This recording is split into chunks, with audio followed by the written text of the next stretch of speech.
पुन्हा पुन्हाबद्दल बोलू. मामांनी ज्यांच्या पाठीशी उभा राहिले त्यांच्या आयुष्याचं कल्याणच केलं. बघा कधीतरी चरित्र वाचलं, कधीतरी मामांच्या चरित्राचा विचार केला. मामा ज्यांच्या पाठीशी श्री गुरु सारखे उभा राहिले त्या प्रत्येकाचं मामांनी कल्याण केलं. मला आता बालपणामध्ये मामांच्या वेळ घालवायचं नाही, मामांच्या विवाहामध्ये काय काय घडलं हे मला तुमच्या समोर मांडायचं नाही. मुळे महाराजांनी कृपा केली हेही मला तुमच्या समोर मांडायचं नाही. 2 साधूंना अवघड विहिरीचं पाणी पाजलं नाही तुमच्या समोर मांडायचं.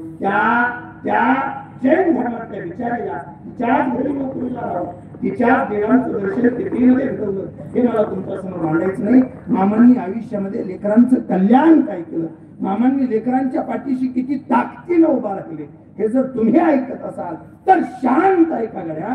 त्या मामाच्या दरबारात कित्येक माणसं येऊन बसायची.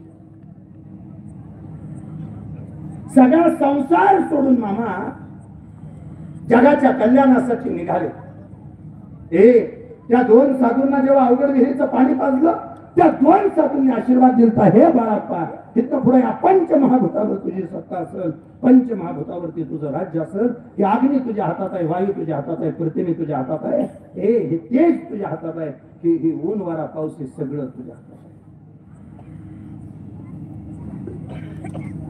विषय तिथं आलाय म्हणून अजून एक वाक्य बोलतो. मामा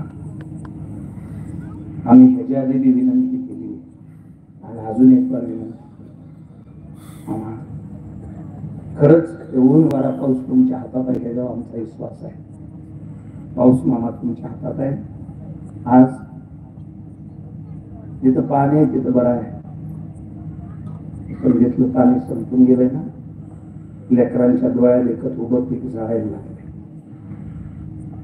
मामा बाकी आम्हाला लई कळत नाही, पण एका गोष्टीवर माझा विश्वास आहे. वारकरी सुद्धा तवाच जगल तेव्हा शेतकरी जगल.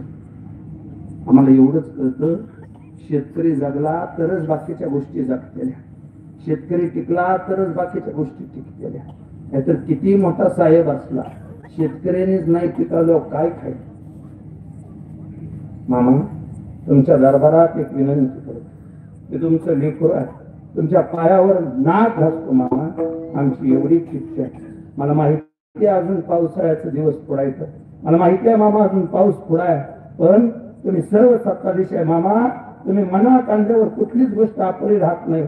मामा एक लेकरू शेतकऱ्याचं लेकरू तुमच्या पुढे हात पसरतंय. मामा काय बी करा पण ह्या बारीने पाऊस थोडा लवकर पाडा, ह्या बारीने पाऊस थोडा लवकर पाडा. लोकांच्या डोळ्यातलं पाणी निघालं पाहिजे आणि आभाळातलं पाणी पडलं पाहिजे. मामा तुम्ही सोडून आम्हाला दुसऱ्या कोणाचा आधार नाही, तुम्ही सोडून आता आम्हाला दुसरं कोणी दिसत नाही. महाराज अशी कित्येक माणसं मामांच्या समोर यायची. त्या पंचमहाभूतावर मामांची सत्ता आहे आणि पंचमहाभूतांवर मामाची सत्ता असताना मामांच्या दर्शनासाठी रांग लागली होती. सगळेजण आपापल्या आयुष्यातली समस्या घेऊन येत होते, सगळेजण आपल्या आयुष्यातल्या अडचणी घेऊन येत होते. सगळ्यांनी अडचणी आणवत्या. शंकर बुवा मामा सगळ्यांच्या अडचणी ऐकत होते, कुणाला शिव्या बी द्यायची. हो शिव्या द्यायची. हो का बरं असताना रुद्राचा अवतार आहे. बोलो मामा